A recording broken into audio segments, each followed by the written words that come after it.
दीदी अब आपकी तबीयत तो बेहतर है ना? मैं घर जा रही हूँ, अम्मी परेशान हो जाएगी। वैसे भी रात होने वाली है दीदी, सही अपना ख्याल रखना।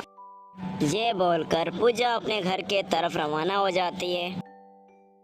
हाय हाय, ये क्या हो गया? ये किसी काले जादू की निशानी लग रही है यार। मैंने इस पे कैसे पाँव रख दिया?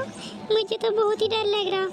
इससे पहले कि पूजा वहाँ से जा पाती, अचानक उसके पाँव सुन्न हो जाते हैं और वहाँ ज़मीन पर गिर जाती है। हाय हाय, मुझे तो पहले से ही लगा था कि ये किसी काले जादू की निशानी है। अब तो मेरे पाँव भी सुन्न हो गए, मैं कैसे गिर जाऊँ? हेल्प हेल्प, कोई है तो मेरी मदद करो।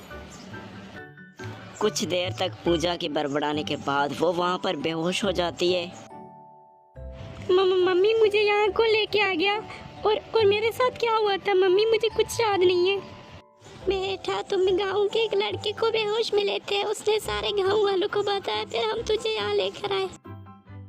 ऐसे ही धीरे धीरे समय गुजरने लगता है और एक दिन पूजा की माँ घर से बाहर किसी काम से चली जाती है। और फिर कुछ देर बाद जैसे ही पूजा की मम्मी वहाँ पर आती है तो वो देखती है पूजा बिना किसी पंख के हवा में उड़ रही है। हाय हाय, ये मेरे बच्ची को क्या हो गया? बेटे प्लीज हमारी मदद करो, मेरे बच्ची को पता नहीं क्या हो गया, हवा में तैर रही है। वो लड़का उस बुढ़िया के कहने पर उसके साथ उसके घर चला जाता है। अरे मेरी बच्ची, तू कहाँ चली गई? अभी तो तू घर पे थी। आंटी, मुझे तो लग रहा है उस पर किसी शैतान का कब्जा था, आपने उसे पहचान में देर कर दिया। चलो हम उसे बाहर ढूंढते हैं। अरे ये गांव वाले कितने मूर्ख हैं, कितनी खूबसूरत लड़की को मैंने अपने वश में कर दिया, वो भी अपने काले जादू के वजह से।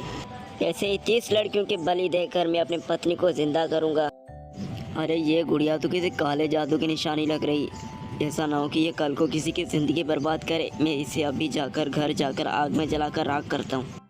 हरिया जैसी उस काले जादू वाले गुड़िया को जलाता है, उधर से पूजा के ऊपर से काले जादू के असरात ख़त्म हो जाते हैं।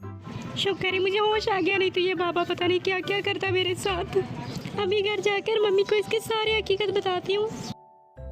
ऐसा ना हो कि इस लड़की की वजह से कल को मुझ पर पुलिस केस आ जाए। ऐसा करता हूँ, मैं इस गांव को छोड़कर जाता हूँ। ऐसा सोचकर वो तांत्रिक बाबा उस गांव से बहुत दूर चला जाता है। तो कैसी लगी आपको हमारे आज की ये वीडियो? आप हमारे चैनल पर नए हैं तो आप हमारे चैनल को सब्सक्राइब करें। Tata bye.